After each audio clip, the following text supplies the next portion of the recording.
Estos micros nos deben ayudar a comprender el valor y el sentido de practicar la misericordia con nuestros hermanos.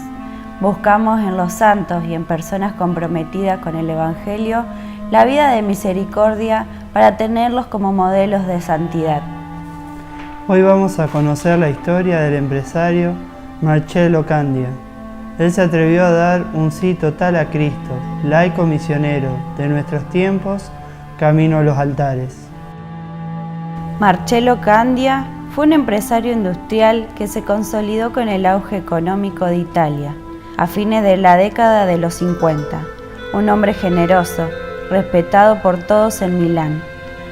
Pero en algún momento de su vida, nada de eso fue suficiente. Sentía que Dios le estaba pidiendo algo más. El punto de inflexión en su historia fue cuando durante un viaje a Brasil conoció al padre Aristides Pirovano, misionero y obispo de Amapá, Amazonia de Brasil. Junto a él, conoció en profundidad a los pobres que habitaban el corazón de la Amazonia, y al reconocer el rostro de Cristo sufriente en ellos, decidió vender todos sus bienes para construir un hospital en Macapá, que tuviera el servicio de esos hijos de Dios abandonados por el Estado. Las obras se iniciaron en 1961. Pero Marcello tuvo que esperar otros 4 años antes de partir a Brasil, porque un grave incendio en sus industrias sanficadas en Italia lo habían casi arruinado. No solo el proyecto en Brasil peligraba, sino también la subsistencia de sus trabajadores y sus familias italianos. Podría igual haber financiado su anhelo vendiendo todo, pero empoderado en una ética cristiana, el empresario Candia no se iría hasta solucionarlo todo. En Brasil siguió siempre el consejo que le dio entonces el cardenal arzobispo Giovanni Battista Montini. Haz todo de tal forma que no seas necesario. Por eso se dio a los camilianos el gran hospital que había construido, porque no debía siquiera suponerse que aquello era su nueva empresa. De sí mismo decía: me basta el bautismo para ser un misionero.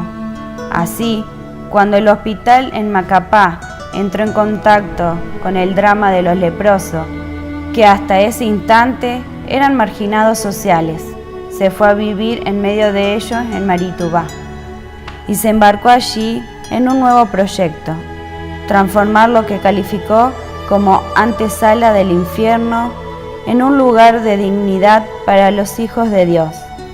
Fue en Maritubá, con sus leprosos, que en 1981 tuvieron la alegría de recibir la visita del Papa, hoy San Juan Pablo II.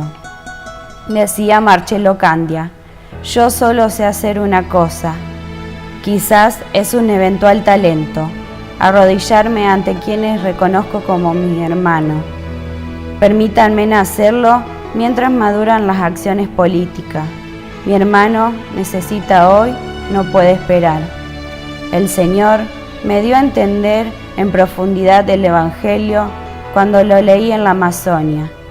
En Italia ya lo había leído muchas veces, pero aquí finalmente comprendí bien la frase del Señor: lo que hiciste a uno de estos pequeñitos, me lo haces a mí. Marcello Candia fue llevado a Italia cuando ya estaba gravemente enfermo, donde murió a las pocas semanas, el 31 de agosto de 1983. Durante una audiencia en el Vaticano, el Papa Francisco autorizó el decreto que reconoce las virtudes heroicas de Candia.